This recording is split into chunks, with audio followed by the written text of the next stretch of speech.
तो आज हम स्टार्ट करने वाले हैं हमारा 10th क्लास का लास्ट बायोलॉजी का चैप्टर जिसका नाम है आर एनवायरनमेंट। बोलिए क्या नाम है? Our environment. तो बेटा छोटा सा ही चैप्टर है और जब हम 12th क्लास में जाएंगे तो हमारा इसके ऊपर इकोलॉजी बेस्ड एक यूनिट आएगा जिसमें आप 3 चैप्टर्स पढ़ेंगे। कितने चैप्टर्स पढ़ेंगे? 3 चैप्टर्स। बात समझ में आ गया आपको? अब इस चैप्टर में हमें पढ़ना क्या क्या है। इस चैप्टर में हम ये समझेंगे कि एनवायरनमेंट क्या होता है, हमारे एनवायरनमेंट में कौन कौन से ऐसे फैक्टर्स हैं जिनके साथ हम डील करते हैं और किन चीज़ों को मिला के हमारा एनवायरनमेंट बनता है, उनके बीच में कैसे इंट्रैक्शंस होते हैं और इंट्रैक्शंस होने के बाद वो कौन कौन से फंक्शंस परफॉर्म करते हैं, जिसमें एक एलिमेंट्री आइडिया देंगे हम आपको फूड चेन का, फूड वेब का, एनर्जी फ्लो का। बात समझ में आ गया आपको? उसके बाद इस चैप्टर के सेकेंड सेक्शन में हम ये देखेंगे कि हमारे एनवायरनमेंट में कौन कौन से डिस्टर्बेंसेस हैं जिनके कारण हमारा जो एनवायरनमेंट है वो ख़राब हो रहा है, जिसमें हम ओजोन के बारे में आपको बताएंगे कि ओजोन लेयर का डिप्लीशन कैसे हो रहा है और जो वेस्ट जनरेट होता है उसकी टाइप्स कौन सी होती हैं और उससे हम कैसे बच सकते हैं। बात समझ में आ गया आपको? तो स्टार्ट करते हैं अब इस चैप्टर को हम। तो चैप्टर को अगर हम स्टार्ट करें बेटा तो इनिशियली अगर हम इस चैप्टर की बात करें तो ये जो एनवायरनमेंट है, अगर हम एनवायरनमेंट की बात करें सो हमारे एनवायरनमेंट में 2 तरह के फैक्टर्स हैं। कितने तरह के फैक्टर्स हैं? बोलिए मेरे साथ, कितने तरह के फैक्टर्स हैं? एक कौन से हैं? ए बायोटिक और दूसरे कौन से हैं? बायोटिक। दूसरे कौन से हैं? बायोटिक। अगर हम ए बायोटिक फैक्टर्स की बात करें, किसकी बात करें? ए बायोटिक फैक्टर्स की बात करें तो ए बायोटिक फैक्टर्स को फिजिकल फैक्टर्स भी कहा जाता है। क्या कहा जाता है? फिजिकल फैक्टर्स, जिसमें क्या आती है बेटा? एयर, सॉइल, वाटर, टेम्परेचर, ये सारी चीज़ें आती हैं। बात समझ में आ गई आपको? और अगर हम बायोटिक की बात करें, किसकी बात करें? बायोटिक की अगर हम बात करें तो बायोटिक में क्या क्या आते हैं हमारे पास? सबसे पहले प्रोड्यूसर्स। क्या आते हैं? प्रोड्यूसर्स। उसके बाद आते हैं हमारे पास कंज्यूमर्स। क्या आते हैं? कंज्यूमर्स। ठीक है। अगर कंज्यूमर्स की बात करें तो कंज्यूमर्स में सबसे पहले आते हैं हमारे पास हर्बीवोर्स। क्या आते हैं? हर्बीवोर्स। उसके बाद आते हैं कार्निवोर्स। उसके बाद आते हैं ओमनिवोर्स। कौन से आते हैं? ओमनिवोर्स। बाकी सारी भी इसमें चीज़ें आप डिस्कस करेंगे। बात समझ में आ गई आपको? तो जब बायोटिक और ए बायोटिक फैक्टर्स के बीच में क्या होता है? इंट्रैक्शन। क्या होता है बेटा? जब इन दोनों के बीच में इंट्रैक्शन होता है, क्या होता है? इंट्रैक्शन। इन दोनों के इंट्रैक्शन को कहा जाता है इकोलॉजी। क्या कहा जाता है? इकोलॉजी। क्या कहा जाता है? इकोलॉजी। या आप ये भी कह सकते हैं कि जब इन दोनों के बीच में इंट्रैक्शन होता है तो ये हमारा एक इकोसिस्टम का छोटा सा हिस्सा बनता है। इकोसिस्टम का छोटा सा क्या बनता है? हिस्सा बनता है। तो इकोलॉजी को अगर मैं आपको सिंपल भाषा में डिफाइन करूं so ecology is the study of what? It is the study of interaction. क्या बोला? It is the study of interaction between biotic and abiotic factors. Biotic and abiotic factors. तो एबायोटिक फैक्टर्स में क्या आ जाएंगे हमारे पास? सबसे पहले फिजिकल फैक्टर्स। कौन से आ जाएंगे? Physical factors. तो इस चैप्टर में हम इन्हीं सब चीज़ों के साथ डील करेंगे जो इस चैप्टर का हमारा सबसे पहला सेक्शन है। बात समझ में आ गई आपको? अब अगर हम इस इकोसिस्टम की बात करें तो जैसा कि मैंने आपको क्या बताया कि ये डिफरेंट कंपोनेंट से बना हुआ है। तो सबसे पहला जो कंपोनेंट हम डिस्कस करेंगे वो कौन से हैं? Biotic factors. कौन से वाले हैं? Biotic factors. तो बायोटिक फैक्टर्स की बेटा हम बात करें तो बायोटिक फैक्टर्स में सबसे पहले कौन से आते हैं बताइए? सबसे पहले आते हैं हमारे पास प्रोड्यूसर्स। कौन से आते हैं? सबसे पहले कौन से आते हैं? प्रोड्यूसर्स।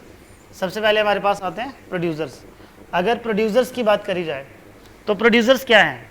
प्रोड्यूसर वो होते हैं बेटा दैट प्रोड्यूस ऑर्गेनिक फूड। जो क्या बनाते हैं बेटा? जो ऑर्गेनिक फूड बनाते हैं। कहाँ से? From inorganic components. From inorganic components. Is that clear? और अगर आपको याद हो तो लाइफ प्रोसेस में ऐसे कौन से ऑर्गेनिजम्स थे जो ऐसा काम करते हैं? तो ये वाली जो प्रॉपर्टी होती है बेटा ये किसके पास होती है?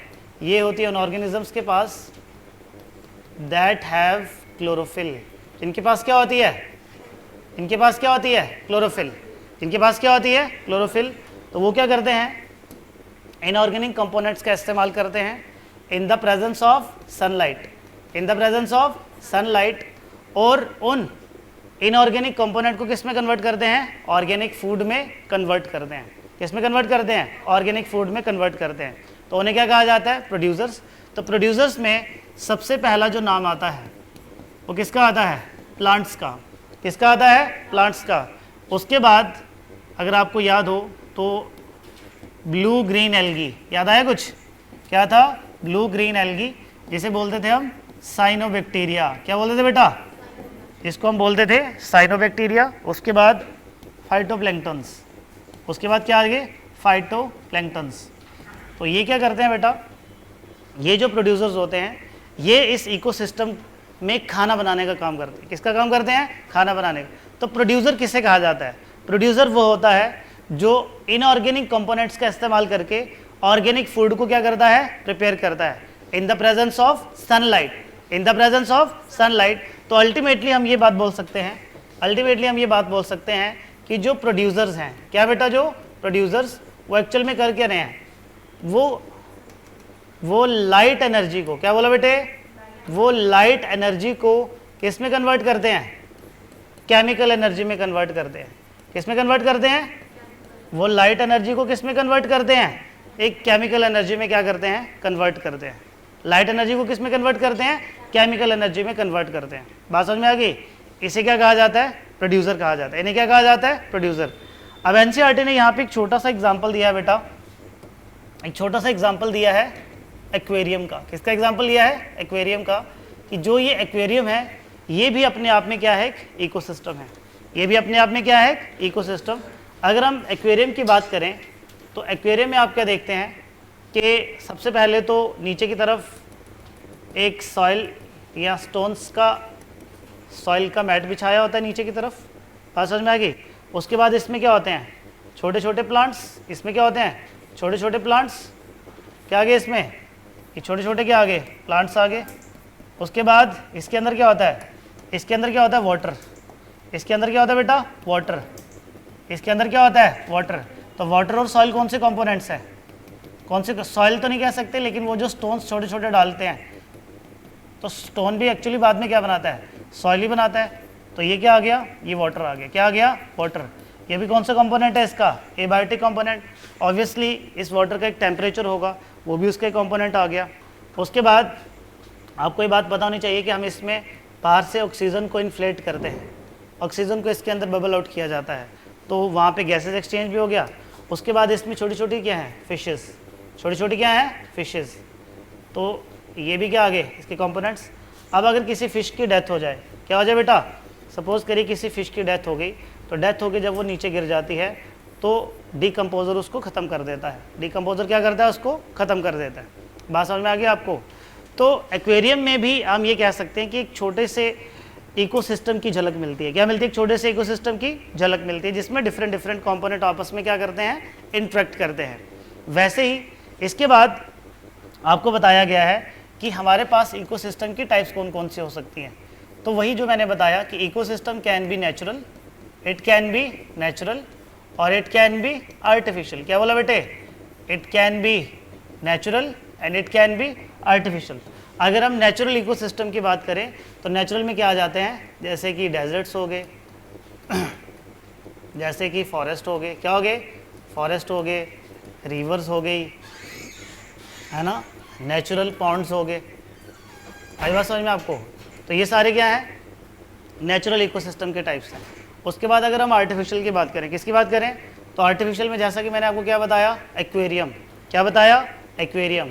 उसके अलावा जो खुद पॉन्ड बनाया है ये नेचुरल है, और जो हम खुद पॉन्ड बनाते हैं वो किसका सिस्टम है? आर्टिफिशियल इकोसिस्टम का पार्ट है।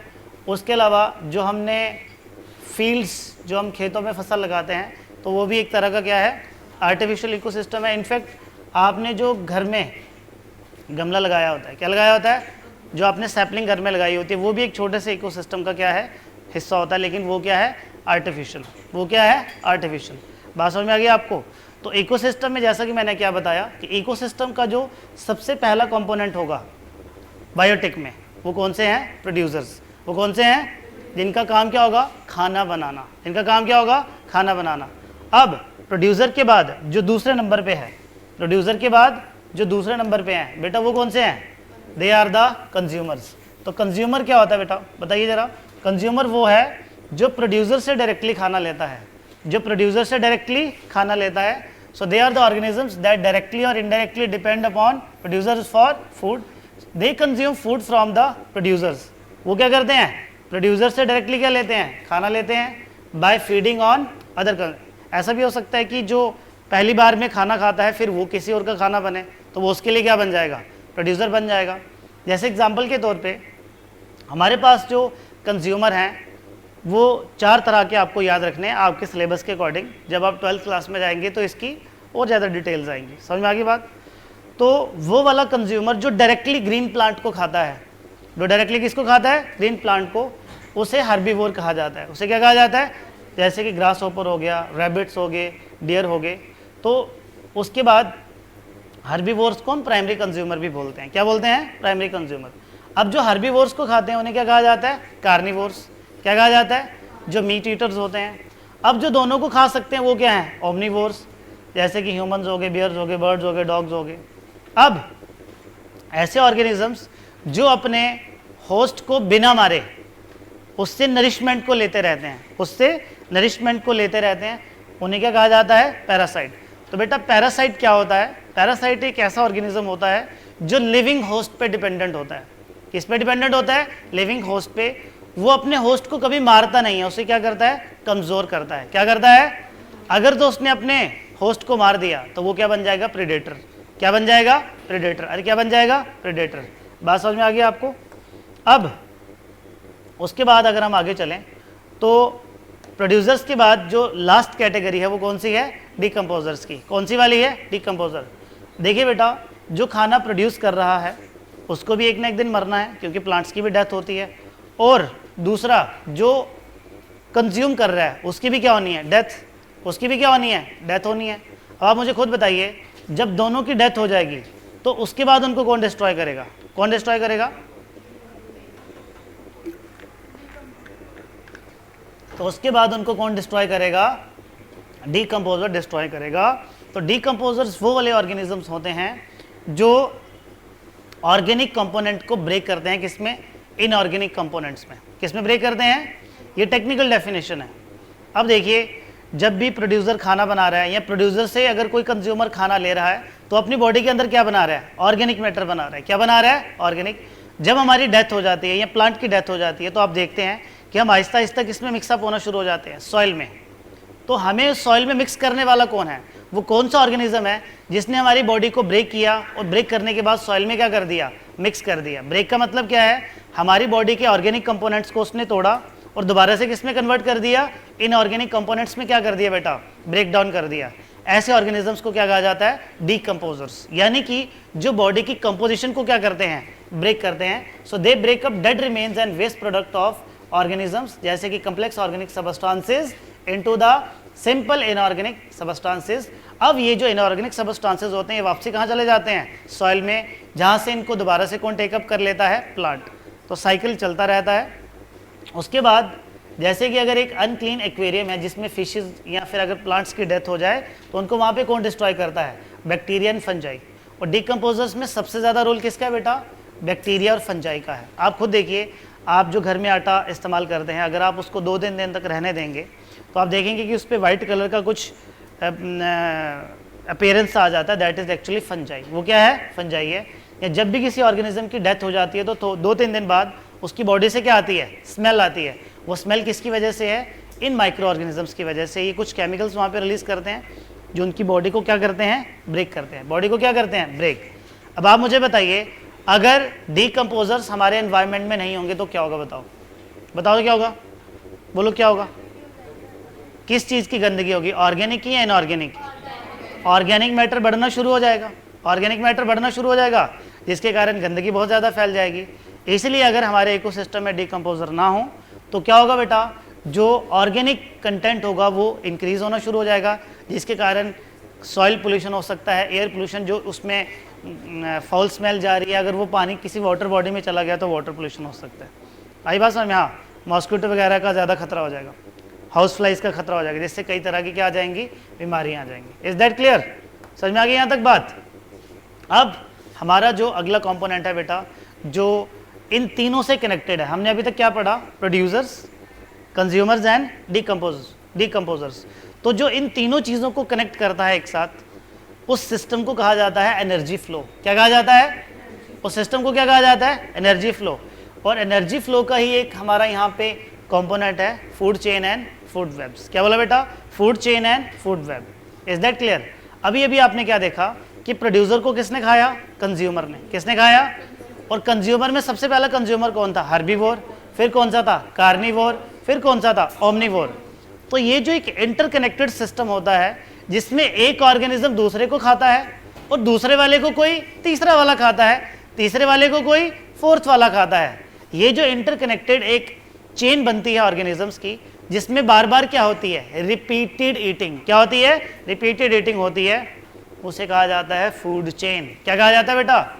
उसे क्या कहा जाता है? Food chain. So it is a series of organisms feeding on one another और organism taking part at various biotic levels. जैसे कि एग्जाम्पल के तौर पे कि ग्रास को किसने खाया? गोट ने।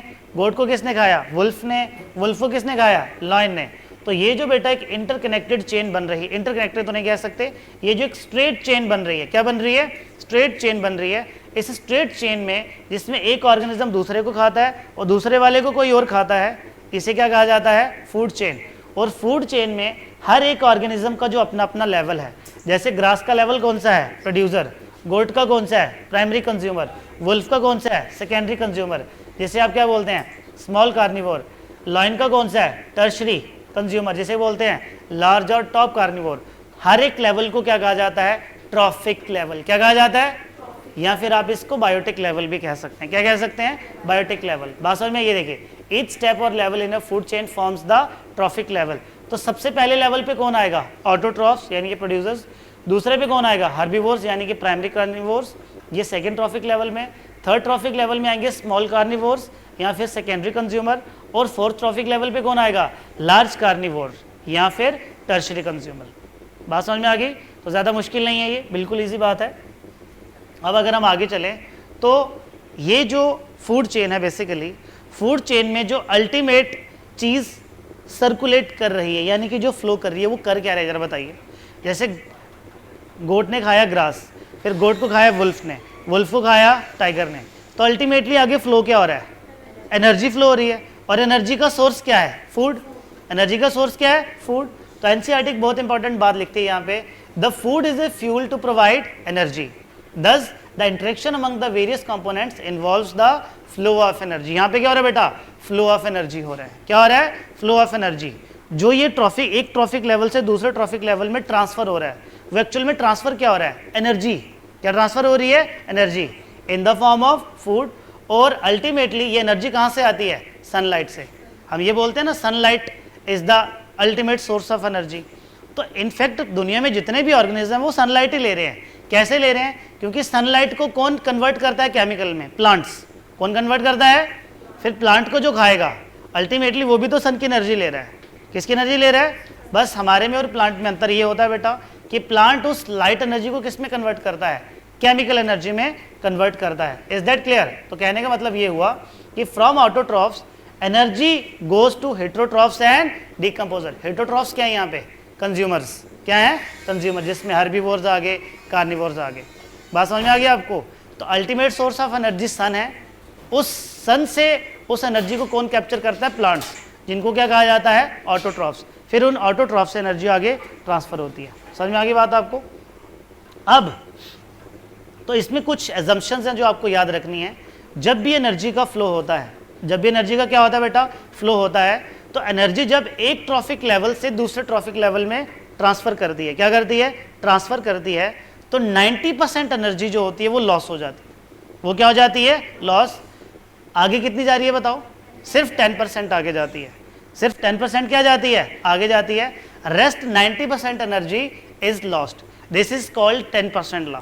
इसे क्या कहा जाता है? 10% लॉ कहा जाता है। यानी कि तो 10% लॉ फॉलो कहाँ से होगा? सन से होगा कि प्रोड्यूसर से होगा? दिमाग लगाओ।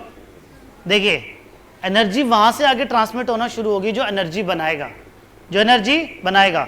तो एनर्जी बनाने वाला कौन है? प्रोड्यूसर। तो बेटा बड़े सारे बच्चे यहाँ पे मिस्टेक कर देते हैं। एग्ज़ाम में एमसीक्यू पूछा जाता है कि 10% लॉ जो है वो कहाँ से आगे स्टार्ट होता है, वो प्रोड्यूसर से आगे स्टार्ट होगा, क्योंकि बेटा जो प्रोड्यूसर है वो एनर्जी कहाँ से बना रहा है, सन से। तो सन से प्रोड्यूसर में केवल 1% एनर्जी जाती है। कितनी जाती है? जितनी भी सनलाइट प्लांट के ऊपर बेटा फॉल करती है वो सनलाइट का कितनी परसेंट एनर्जी यूज करता है, मतलब उसमें जाती है केवल 1%। कितनी जाती है? अब प्रोड्यूसर से आगे जो एनर्जी जाएगी किसमें, प्राइमरी कंज्यूमर से, सेकेंडरी कंज्यूमर से, टर्शियरी कंज्यूमर, 10% पास होगी, 90% क्या हो जाएगी, लॉस। 90% क्या हो जाएगी, loss. This is called 10% law. और 10% लॉ किसने दिया था, लिंडेमैन ने दिया था। ये 12th क्लास में भी आएगा। बात समझ में आ गई आपको? तो ये एनर्जी फ्लो का एक बेसिक कॉन्सेप्ट है। क्या है? Basic concept. अब आप मुझे एक बात बताइए, एनर्जी फ्लो जो है अगर वो हर बार 90% जाती है, केवल 10% ही आगे ट्रांसफर हो रही है, बाकी 90% लॉस हो रही है, तो यहाँ से एक चीज़ तो आप इमेजिन कर पा रहे होंगे कि जो ट्रॉफिक लेवल है वो ज़्यादा आगे नहीं जा सकते हैं। तो ज़्यादा से ज़्यादा कितने ट्रॉफिक लेवल तक ऑपरेट कर सकती है फूड चेन? 4 से 5। कितने? 4 से 5 तक, क्योंकि बेटा 5 में ट्रॉफिक लेवल तक पहुँचते पहुँचते जो एनर्जी है वो बहुत कम रह जाती है। वो बहुत क्या रह जाती है? कम रह जाती है। सो ये एक क्या है बेटा, बेसिक इसका एजम्पशन है। बात समझ में आ गई?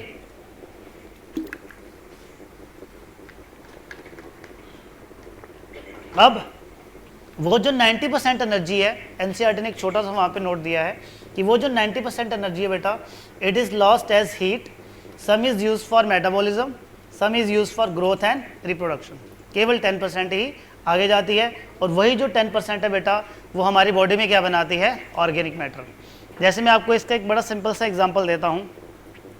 आप सुबह से लेकर शाम तक कितना खाना खाते हैं, तो क्या आपकी बॉडी का उतना वेट इंक्रीज करता है? बोलो, करता है? अगर आप जितना खाना खा रहे हैं उतना ही बॉडी का वेट इंक्रीज करे तो 1 महीने के बाद तो आप बहुत ज़्यादा हैवी हो जाएंगे कि नहीं हो जाएंगे? इसलिए हम जितना भी खाना खाते हैं बॉडी के अंदर ऑर्गेनिक कंटेंट कितना बन रहा है, केवल 10%। कितना बनता है? लेकिन ये डिपेंड करता है फ्रॉम पर्सन टू पर्सन। समझ में आ गई आपको बात? ठीक है, चलिए अब हम आगे चलते हैं। अब अगला यहाँ पे कॉन्सेप्ट ये है बेटा कि अगर हम फूड चेन की बात करें, किसकी बात करें, तो उसके कुछ कैरेक्टरिस्टिक्स आपको याद रखने हैं। तो सबसे पहला जो कैरेक्टरिस्टिक है फूड चेन का, यहाँ पे क्या होती है, रिपीटेड ईटिंग होती है। क्या होती है? उसके बाद यहाँ पे जो एनर्जी फ्लो है वो क्या है, यूनिडायरेक्शनल, एक ही डायरेक्शन में एनर्जी क्या करती है, फ्लो करती है। और यहाँ पे किसी भी ऑर्गेनिज्म के पास कोई अल्टरनेट चॉइस ऑफ फूड नहीं है।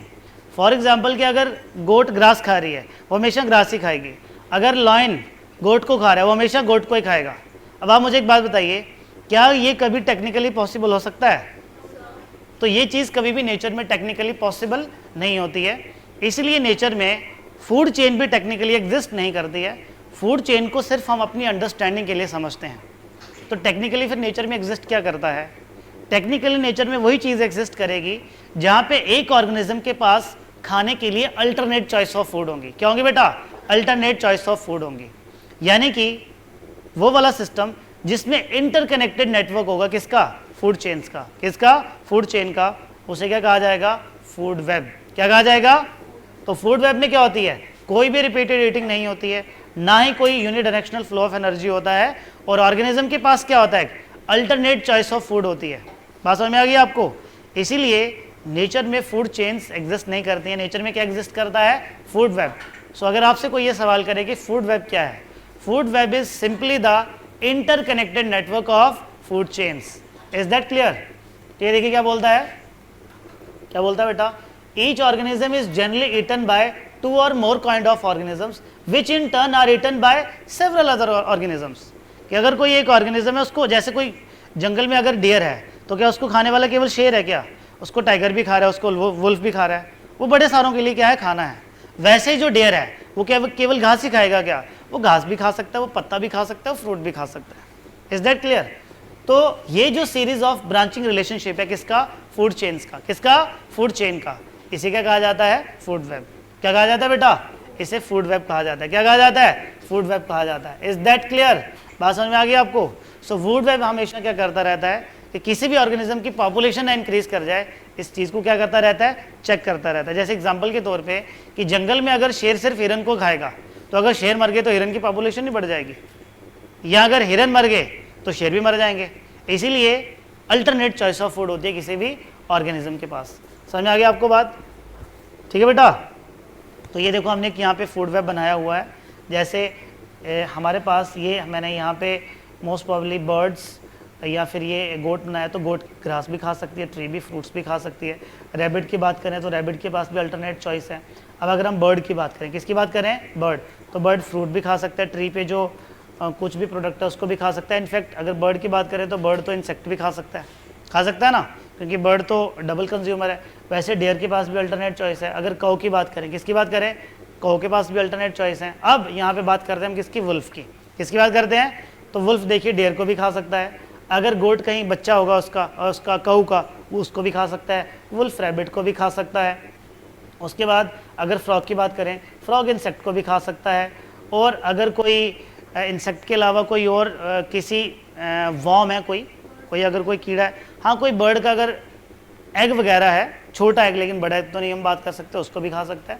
कहने का मतलब ये है कि यहाँ पे आपको एक इंटरकनेक्टेड नेटवर्क नज़र आ रहा है किसका, फूड चेन्स का, जिसके जहाँ पे हर एक ऑर्गेनिज्म के पास क्या है, अल्टरनेट चॉइस ऑफ फूड है। समझ में आ गया आपको बात, ठीक है। तो ये इस चैप्टर में हमारे फूड चेन और फूड वेब का एक छोटा सा कॉन्सेप्ट था। तो लास्ट में हम इसको एनर्जी फ्लो के साथ कंक्लूड करेंगे कि देखिए एनर्जी फ्लो की बात करें तो अल्टीमेट सोर्स ऑफ एनर्जी क्या है, सन से वो एनर्जी कहाँ जा रही है, प्रोड्यूसर, फिर कहाँ जा रही है, कंज्यूमर, आगे ट्रांसफ़र हो रही है, मैक्सिमम क्या हो रही है, लॉस, वैसे ही आगे ट्रांसफ़र होती जा रही है। अब अल्टीमेटली एक ना एक दिन सबको मरना है। जब सबकी डेथ हो जाएगी तो उसे क्या कहा जाएगा, डेड ऑर्गेनिक मैटर। और इसको कौन ख़त्म करेगा, डिकम्पोजर उन ऑर्गेनिक चीज़ों को वापसी किसको दे देगा, प्रोड्यूसर को दे देगा। किसे दे देगा, प्रोड्यूसर को। सो अगर आपको एग्जाम में एनर्जी फ्लो का डायग्राम आए तो आप ये डायग्राम बना सकते हैं, उसमें 10% लॉ भी आप दे सकते हैं। समझ में आ गई बात आपको, ठीक है बेटा। अब हमारा जो अगला कॉन्सेप्ट है बेटा, जो यहाँ पे फूड चेन और फूड वेब के साथ दिया है, वो है बायोलॉजिकल मैग्निफिकेशन या बायोकेमिकल मैग्निफिकेशन भी आप इसे कह सकते हैं। तो बड़ा ही सिंपल सा एक कॉन्सेप्ट है। देखिए बेटा, कभी कभी क्या होता है कि हमारी जो फूड चेन है इसमें कुछ ऐसे टॉक्सिक केमिकल्स एंटर कर जाते हैं जो कभी भी बॉडी में क्या नहीं होते हैं, डिज़ोल्व नहीं होते हैं, या फिर बॉडी उनको बाहर भी नहीं निकाल सकती है। ये टॉक्सिक केमिकल जब एक ऑर्गेनिज्म की बॉडी में जाते हैं तो उसकी बॉडी से तो वो डिस्ट्रॉय नहीं हो रहा है। अब उस ऑर्गेनिज्म को जो खाएगा फिर वो केमिकल उसकी बॉडी में चला जाएगा, तो उसकी बॉडी में जाके उसका कॉन्सेंट्रेशन इंक्रीज कर जाएगा, फिर उसको जो खाएगा उसकी बॉडी में और ज़्यादा उसका कॉन्सेंट्रेशन इंक्रीज कर जाएगा। तो एक ऐसा प्रोसेस जिसमें कुछ टॉक्सिक केमिकल्स, ध्यान से मेरी बात सुनना, जिसमें कुछ टॉक्सिक केमिकल्स, और वो टॉक्सिक केमिकल्स कैसे होते हैं, नॉन डिग्रेडेबल। कैसे होते हैं, नॉन डिग्रेडेबल, अपनी कॉन्सेंट्रेशन को इंक्रीज करते रहते हैं। क्या करते रहते हैं, कॉन्सेंट्रेशन को इंक्रीज करते रहते हैं। किसके अंदर, लिविंग ऑर्गेनिज्म के अंदर। जब वो एक ट्रॉफिक लेवल से कहाँ जाते हैं, दूसरे ट्रॉफिक लेवल में, उस प्रोसेस को कहा जाता है बायोलॉजिकल मैग्निफिकेशन। बात को ध्यान से समझिए, बायोलॉजिकल का क्या मतलब है कि लिविंग ऑर्गेनिज्म, मैग्निफिकेशन का मतलब क्या है कि लिविंग ऑर्गेनिज्म के अंदर कोई चीज़ मैग्नीफाई हो रही है। कोई चीज़ क्या हो रही है बेटा, मैग्नीफाई। अब वो मैग्नीफाई क्या हो रही है, एक टॉक्सिक केमिकल मैग्नीफाई हो रहा है। मैग्नीफाई मतलब अपने आप की कंसंट्रेशन को बढ़ा रहा है।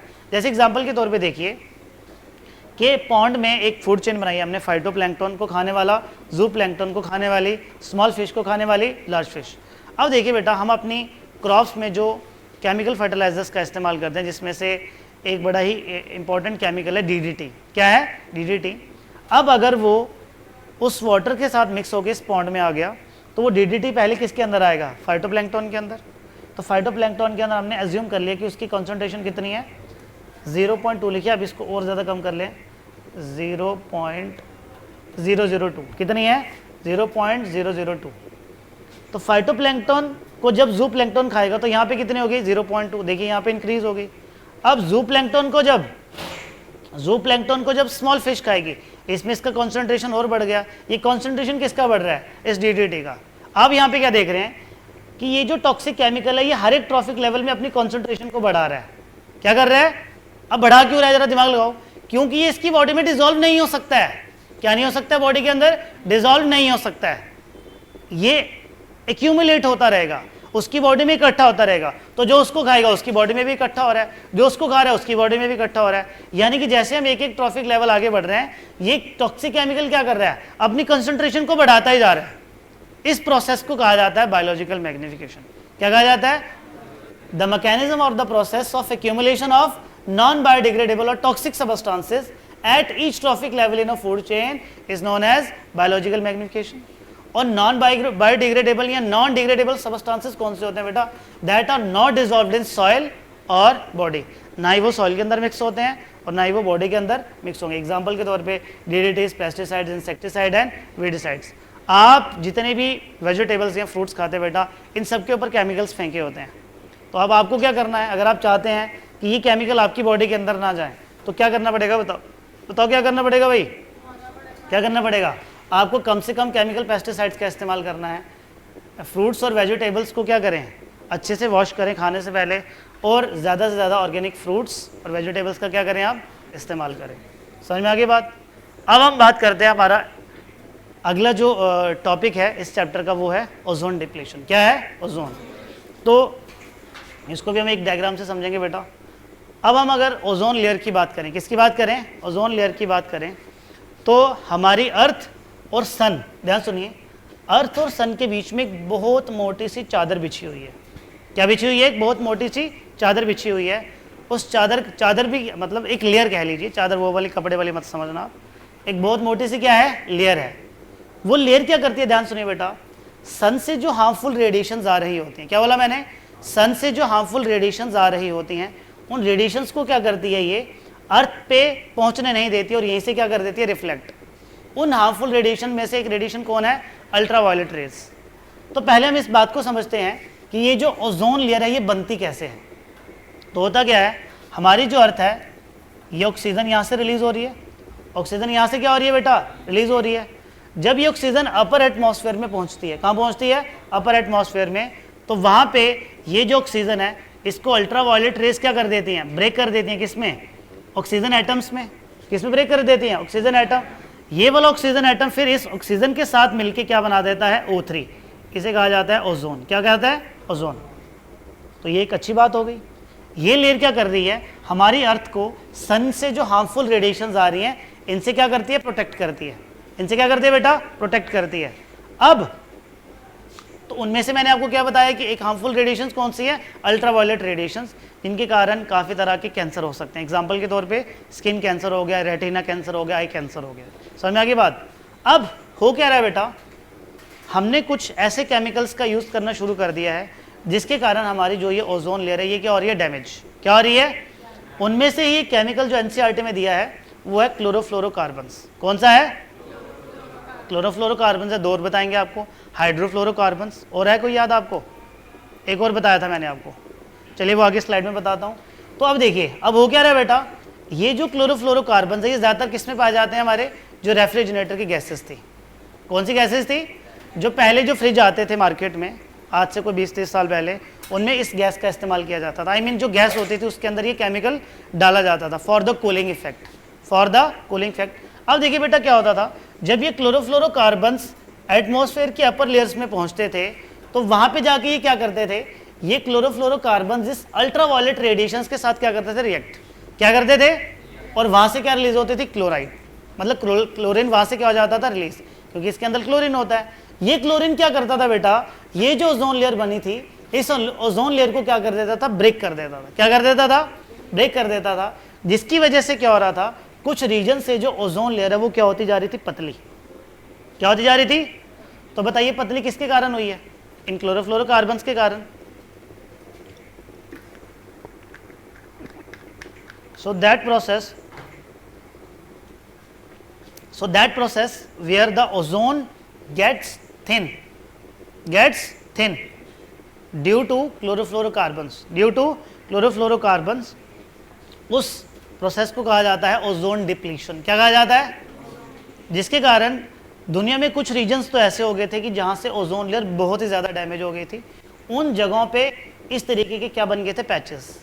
जैसे होल टाइप नज़र आ रहा है आपको, इसी का कहा जाता है ओजोन होल। ये होल नहीं है कि ऐसे कि पार हो गया, ये यहाँ पे ये ज़्यादा डैमेज हो गई। क्या हो गई है? ज़्यादा डैमेज। इसे ही ओजोन डिप्लीशन कहा जाता है। ओजोन डिप्लीशन का मतलब है ओजोन लेयर क्या हो रही है? पतली हो रही है। क्या हो रही है बेटा? पतली हो रही है। तो फिर क्या किया गया? क्योंकि ओजोन लेयर अब पतली हो रही थी तो इस वजह से काफ़ी ज़्यादा क्या हो रहा था? लोगों को नुकसान हो रहा था। तो इस चीज़ से बचने के लिए कुछ एसोसिएशन ने मिलकर क्या किया? काम किए। पहले देख लेते हैं क्या है। तो ozone is a deadly poison, however at higher levels atmosphere ozone shield the earth surface from the dangerous ultraviolet radiation from the sun. Ultraviolet radiations cause harmful effects such as skin cancer. At higher levels of atmosphere, the higher energy UV radiation split O2 into oxygen atom. They combine with oxygen to form ozone. जो मैंने आपको reaction बताई। अब देखिए उससे होता क्या है, 1980s के दौरान क्या हुआ बेटा, जो ओजोन का अमाउंट था वो क्या होना होगा, ड्रॉप होना शुरू हो गया। उसका कारण क्या था, क्लोरोफ्लोरोकार्बन्स, जो कहाँ पे यूज़ किया जाता है, रेफ्रिजरेटर और फायर एक्सटिंग्विशर्स में यूज़ किया जाता है। सो 1987 में क्या था, UNEP, united national environmental programme, इन्होंने क्या करा, एक एग्रीमेंट साइन किया जिसमें ये प्रण लिया गया कि क्लोरोफ्लोरोकार्बन्स की प्रोडक्शन को क्या कर दिया जाएगा, बंद कर दिया जाएगा। उसके बाद बेटा जो ओजोन है ये आहिस्ता आहिस्ता ठीक होना शुरू, यानी कि इसका रिडक्शन लेवल क्या हो गया, गिर गया। उसके अलावा जो अदर सबस्टांसेस है जो हमारे ओजोन लेयर को डैमेज करते हैं वो कौन से हैं, हाइड्रोफ्लोरोकार्बन्स एंड हेलेंस। कौन से हैं, हेलेंस। बात समझ में आ गई आपको। सो अब जो हमारा ओजोन होल है ये बेटा, ये क्या हो गया, थोड़ा रिसेंट ईयर में थोड़ा कम हो गया है, जिसके कारण हार्मफुल रेडिएशंस अब अर्थ पे नहीं गिर रही है। बात समझ में आ गई। उसके बाद लास्ट में जो टॉपिक दिया है एनसीईआरटी ने आपको, वो दिया है गार्बेज, जो गंदगी आप मचाते हैं। तो ये जो गार्बेज है ये क्या है, बेसिकली जिसको आप कूड़ा करकट कहते हैं। तो जो आप घर का जो जितना भी कूड़ा होता है उसमें कौन कौन सा कूड़ा है, मतलब कौन कौन सा गार्बेज है। एक तो वो है ऑर्गेनिक वेस्ट, जैसे कि वेजिटेबल पील्स, फ्रूट पील्स, और दूसरा कौन सा है, प्लास्टिक वेस्ट। ज़्यादातर कौन सा है, प्लास्टिक वेस्ट। तो प्लास्टिक वेस्ट को आप किस में कंसिडर करते हैं, इनऑर्गेनिक वेस्ट। किस में कंसिडर करते हैं, इनऑर्गेनिक वेस्ट। अब ऑर्गेनिक वेस्ट को तो आपको पता है कि अगर आप जैसे सब्जियों के छिलके वगैरह वो तो कुछ दिन में सड़ जाते हैं, लेकिन जो प्लास्टिक वगैरह होती है इनको डिकम्पोजर्स या माइक्रो ऑर्गेनिज्म डिकम्पोज नहीं कर सकते हैं। क्यों नहीं कर सकते बेटा, क्योंकि इनके पास वो वाले एंजाइम्स नहीं हैं जो इन ऑर्गेनिक वेस्ट को या प्लास्टिक को क्या कर सके, डिग्रेड कर सके। क्या कर सके बेटा, डिग्रेड। तो फिर क्या होगा जरा बताइए। तो फिर होगा ये कि वो जो नॉन बायोडिग्रेडेबल सब्सटेंसेस है वो आहिस्ता आहिस्ता बढ़ना शुरू हो जाएंगे, जिसके कारण सॉइल पोल्यूशन, वेरियस तरह के पोल्यूशन आना शुरू हो जाएंगे। तो बायोडिग्रेडेबल सब्सटेंसेस को हम बायोलॉजिकल प्रोसेसेस से क्या कर सकते हैं, ब्रेक कर सकते हैं। और बायोडिग्रेडेबल सब्सटेंसेस जनरली वो होते हैं जो सॉइल में इजीली क्या हो जाते हैं, डिसॉल्व हो जाते हैं। कौन से हो जाते हैं, सॉइल में इजीली क्या हो जाते हैं, डिसॉल्व। हाँ, कुछ नॉन बायोडिग्रेडेबल सब्सटेंसेस ऐसे भी बनाए गए हैं जो कुछ दिनों बाद सॉइल में क्या हो जाएं, डिसॉल्व हो जाएं, लेकिन वो बेटा कॉस्टली भी होते हैं और वो उनको ज़्यादातर यूज़ भी नहीं किया जाता है। तो वेस्ट की दो ही कैटेगरीज है, एक बायोडिग्रेडेबल है और दूसरी कौन सी है, नॉन बायोडिग्रेडेबल। देखिए, the substances that are not broken down by biological processes they are called non biodegradable. और अगर ये ज़्यादा समय तक रहेंगे तो ये क्या करते हैं, नुकसान पहुंचाते हैं, जैसे कि plastic, glass, nylon. Glass bottle की देखिए कितने साल तक ये ख़त्म नहीं होता है, 500 ईयर्स। प्लास्टिक बैग 10 से 20 साल, प्लास्टिक कंटेनर 50 से 80 साल, प्लास्टिक की जो सोडा बॉटल 450 साल, और नायलॉन का फैब्रिक देखिए 30 से 40 साल। तो अब क्या करना है कि जो बायोडिग्रेडेबल सब्सटेंसेस हैं जैसे कि पॉली लैक्टिक एसिड, पॉलीहाइड्रोक्सी एल्कोनेट्स, उसके बाद पॉलीब्यूटाइलिन सक्सिनेट, तो इस तरह के वेस्ट को जब हमारे घर में इकट्ठा हो रहा है तो हमारा काम ये बनता है कि जो बायोडिग्रेडेबल वेस्ट है उसको अलग किया जाए, जो नॉन बायोडिग्रेडेबल वेस्ट है उसको अलग किया जाए, ताकि हम इजीली उसको क्या कर सकें, डिस्ट्रॉय कर सकें। हाँ, बायोडिग्रेडेबल वेस्ट जो होता है उसको जनरली हम क्या करते हैं, एक बड़ा सा खड्डा खोदते हैं, उसमें डाल देते हैं, कुछ दिनों बाद वो सड़ जाता है। और जो नॉन बायोडिग्रेडेबल वेस्ट होता है उसको या तो जला दिया जाता है या फिर उसको रीयूज़ किया जाता है। क्या किया जाता है बेटा, रीयूज़ किया जाता है। आई बात समझ में। उसके बाद एनसीईआरटी में एक और बड़ी इंपॉर्टेंट स्टेटमेंट दी है कि हमारा जो ये आजकल का लाइफस्टाइल है, क्या है, आजकल का जो हमारा ये लाइफस्टाइल है ये कुछ इस तरीके का बन गया कि हमारी लाइफ में नॉन बायोडिग्रेडेबल प्रोडक्ट्स ज़्यादा आ गए हैं। इसमें सबसे ज़्यादा रोल किसका है, प्लास्टिक का। किसका है बेटा, प्लास्टिक का। अब आप खुद देखिए कि पहले जो मटेरियल्स आते थे ज़्यादातर उनमें आयरन का यूज़ किया जाता था ताकि वो सॉलिड रहें। अब आप देखिए प्लास्टिक का ज़्यादा यूज़ किया जाता है। इनफैक्ट आपके घरों में जो नलके हैं, जो पीवीसी की या पीवीसी नहीं, जो प्लम्बिंग पाइप्स यूज़ की जाती हैं, वो पहले देखिएगा आप लोहे की यूज़ करते थे, अब वो भी किसकी आ रही हैं, प्लास्टिक की आ रही हैं। आई बात समझ में। ठीक है बेटा, तो इसलिए हमें क्या करना है, कम से कम प्लास्टिक का क्या करना है, यूज़ करना है। और उसी में ही एक सबसे बड़ा कंट्रीब्यूशन किसका था, जो रेलवे में प्लास्टिक के कप यूज़ किए जाते थे। क्या यूज़ किए जाते थे, प्लास्टिक के कप। वो भी बहुत ज़्यादा प्लास्टिक वेस्ट क्या करते थे, जनरेट करते थे। तो चाय पीने के लिए हम कुल्हड़ का इस्तेमाल कर सकते हैं, एनसीईआरटी ने दिया है। किसका इस्तेमाल कर सकते हैं? कुल्हड़ का। लेकिन कुल्हड़ की सबसे बड़ी डिसएडवांटेज क्या है? वो जो टॉप लेयर होगी हमारी सॉइल की, उसको क्या कर देगा? डिस्ट्रॉय, क्योंकि मिट्टी से बनेगा, उसको भी यूज़ नहीं कर सकते। फिर किसका यूज़ किया गया उसकी जगह पे? पेपर कप्स का यूज़ किया गया। किसका यूज़ किया गया? पेपर कप्स का, क्योंकि जो पेपर कप्स हैं वो इजीली क्या हो जाते हैं? डिस्पोज हो जाते हैं। और जो पेपर कप होता है वो आप जो भी ड्रिंक ले रहे हैं उसकी क्वालिटी को भी डिस्ट्रॉय नहीं करेगा, उसकी क्वालिटी को भी वो डिस्ट्रॉय नहीं करेगा। बात समझ में आ गई? अब एक यहाँ पे और वेस्ट है बेटा जो बहुत रिसेंट टाइम्स में बहुत ज़्यादा हो गया है, that is e waste, electronic waste. तो इलेक्ट्रॉनिक वेस्ट कौन सा होता है बेटा? जो इलेक्ट्रॉनिक अप्लायंसेस से जनरेट होता है। इसमें सबसे ज़्यादा क्या है? Mobile phone waste, computer, televisions, ये सारी चीज़ें। अब इनमें क्या होता है बेटा? कुछ डेंजरस केमिकल्स होते हैं, जैसे कि मरकरी हो गया, लेड हो गया, कैडमियम हो गया, पॉलीब्रोमिएटेड फ्लेम रिटार्डेंट्स होते हैं, बेरियम हो गया और लिथियम। ये तो सबसे ज़्यादा है जो बैटरीज में यूज़ होता है। और ये क्या करते हैं बेटा? हमारे ब्रेन, हार्ट, लीवर और किडनी और स्केलेटल सिस्टम, अल्टीमेटली पूरी बॉडी को क्या कर देते हैं? डैमेज। क्या कर देते हैं? तो ई वेस्ट का सबसे अच्छा तरीका क्या है? आप इसको रीयूज़ करिए। क्या करिए? रीयूज़।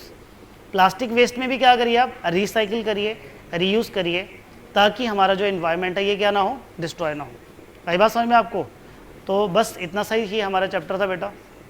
तो आपने क्या करना है? इसको बार बार रिवाइज करना है। कोई आपकी कन्फ्यूजन होगी तो आप मुझे दोबारा पूछ लेना। समझ में आ गई बात? So till then take care and have a good day.